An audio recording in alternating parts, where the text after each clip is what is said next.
వైజాగ్కు పూర్తి లక్షణాలు straight plug and play లక్షణాలు దానికి ఉన్నాయి, అందరికీ తెలుసు. ఎందుకంటే కాస్మోపాలిటన్ సిటీ, ఇప్పటికే అన్ని ప్రాంతాల నుంచి అక్కడ వచ్చి ఉండేవాళ్ళు ఉన్నారు.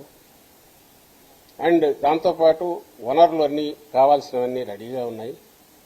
ఏ రకంగా చూసినా షిప్ హార్బర్ పోర్ట్లు ఉన్నాయి, ఎకనామిక్ గ్రోత్ ఇంజిన్గా ఉంది, డెవలప్మెంట్ ఆల్మోస్ట్ ఇప్పటికే సెకండ్ లెవెల్ ఆఫ్ ఇండియాలో స్టేట్ క్యాపిటల్స్ లేదా బాంబే లాంటి వాటిని పోలిస్తే సెకండ్ లెవెల్ ఆఫ్ సిటీస్లో ఆల్రెడీ ఉంది. ఇంటర్నేషనల్గా నోన్ నేమ్ అన్ని రకాలుగా.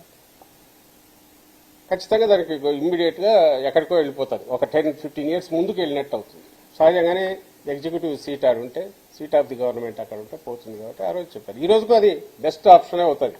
అయితే ఈ రోజున్న పరిస్థితుల్లో ఇప్పుడు మళ్ళీ రెండో టర్మ్ వచ్చాడు, అవునన్నా కాదన్నా 29 వరకు చంద్రబాబు నాయుడు గారు ఉంటారు కాబట్టి ఇక్కడే చేస్తున్నారు. కాబట్టి ఈలోగా జగన్మోహన్ రెడ్డి గారి ఆలోచనల వల్ల, చంద్రబాబు నాయుడు ఆలోచనల వల్ల కాదు, మచిలీపట్నం పోర్టు మొదలై సుమారుగా పూర్తి వచ్చింది కాబట్టి ఆ పోర్టు కూడా పూర్తి అవుతోంది.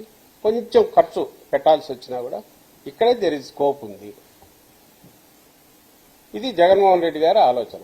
ఇందులో నాకు తప్పు, ఇది ఎవరికైనా ప్రాక్టికల్ అనిపిస్తుందా, అది ప్రాక్టికల్ అనిపిస్తుందా? ఆలోచించే వాళ్ళకి, ప్రజలకు. చంద్రబాబు నాయుడు గారు ప్రూవ్ చేసుకుంటున్నారు.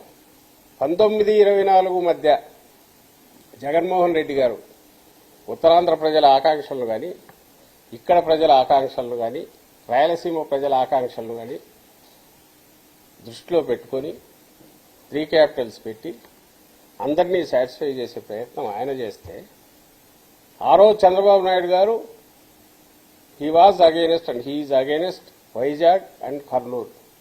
వైజాగ్ అగైనెస్ట్ తను వ్యతిరేకము అనడం ద్వారా ఉత్తరాంధ్రకు వ్యతిరేకమని స్పష్టం చేశాడు. కర్నూలు అది వద్దని చెప్పి ఎగతాళి చేయడం ద్వారా రాయలసీమకు వ్యతిరేకం అనేది అక్కడ చేశాడు. ఇప్పుడు 24 ఎన్నికల్లో గెలిచాక ఈయన మచిలీపట్నం, విజయవాడ, గుంటూరు కూడా వ్యతిరేకం అనేది రుజువు చేసుకుంటున్నాడు. ఏం మెసేజ్ ఇస్తున్నాడంటే ఈయనకు ఏమీ పట్టట్లా. ఆ అవుట్ ఆఫ్ నోవేర్ మధ్యలో ఉన్న ఏదైతే తన ఒక అవినీతికి గనిలాగా ఎంపిక చేసుకున్న ఏ కనెక్టివిటీ లేని ఆ 1500 ఎకరాల కోర్ క్యాపిటల్ ఏదైతే ఉందో ఇది తప్ప ఆయనకు ఏం కనిపించట్లా. అక్కడ ఎందుకు జనం లేరు, మరి ఆయన ఎమోషనల్ కాంటాక్ట్ ఎవరితో ఉందంటే డబ్బుతో తప్పదు ఎంతో ఉన్నట్ల. ఆయనకు ఎమోషనల్ అటాచ్మెంట్ అక్కడ ప్రజలు లేరు.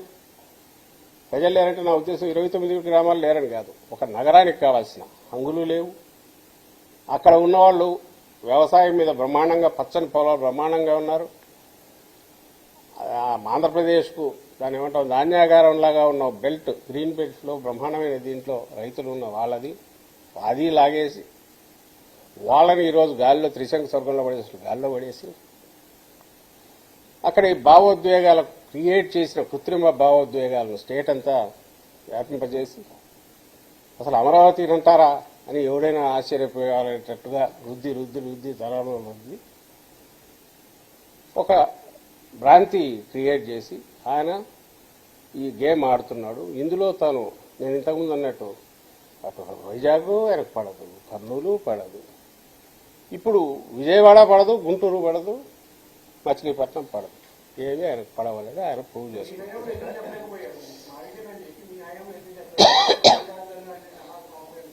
ఏమంటారు?